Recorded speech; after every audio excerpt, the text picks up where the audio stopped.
Good morning and welcome to the Wednesday, December 3rd edition of the Master Pattern Report. Well, it looks like we got started a little early with our December call. The last week in November was certainly a big positive, and wouldn't you know it, the first day of December ended up with a big negative. But it looks like we're coming back a little bit. We have been long today in our options, and we're up about 20% so far today.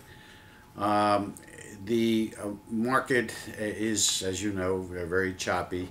We still think that December will be a positive month.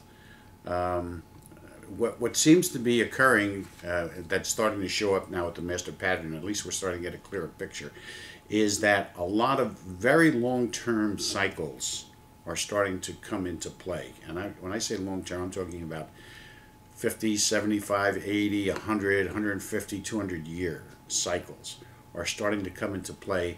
And most analysts and chartists and whatnot are not taking that into account. Certainly not astrologers or any of these other soothsayers.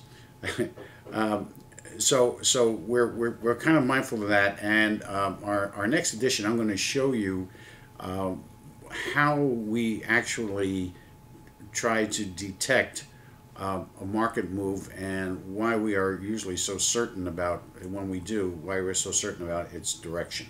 Okay, or at least its power. We'd like to talk a little bit about getting the big picture of what's going on here and where we're headed. And so I want to talk a little bit about where the world seems to be headed at this time, economically and politically. And the way I want to do that is, let's look at the three powers: China, Russia, and the United States. Well, China, as we know, has actually turned from a communist country into a what we would call an autocratic, capitalistic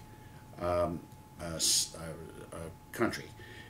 It's making a lot of moves throughout the world, very clever moves, by the way, with its army, for instance, in helping in certain parts of Africa, certain economies down there. And in South America, we had reported some time ago that it bought 10 years worth of Uruguay's soybean production exclusively, making some very clever moves towards capitalistic but statewide capitalism.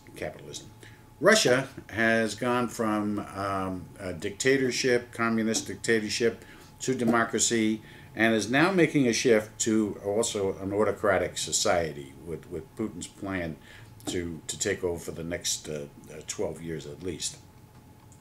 And they likewise are making a lot of moves nationalistically into capitalism, so that the state is actually, in effect, running a huge corporation.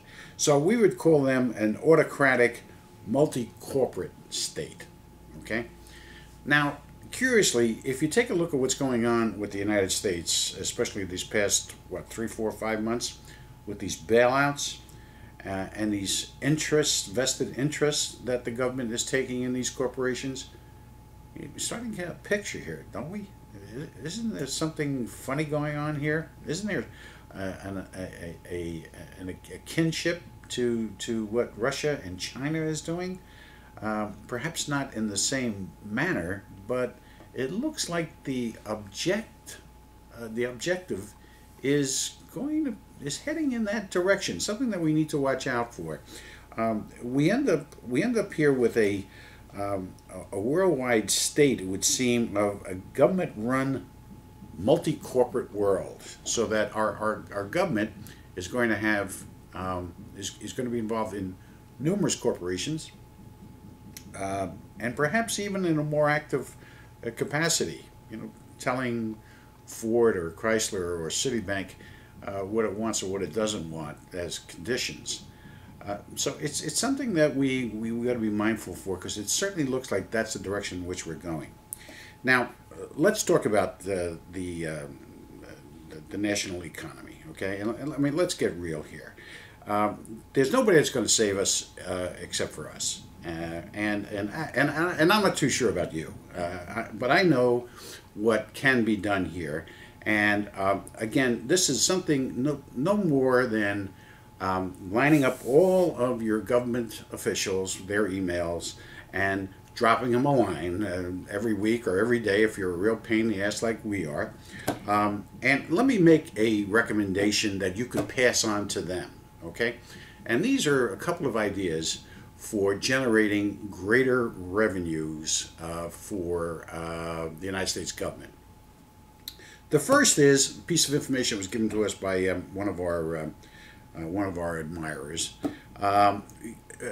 Regards the Department of Energy. Now, the Department of Energy was founded in April 1977 by Jimmy Carter, and its express purpose was to rid us of our dependence on foreign oil. Well, you've seen how that's ended up, how we've done with that undertaking. Now, the curious thing is the size of the Department of Energy. The Department of Energy has 16,000 people working for it and 100,000 contractors.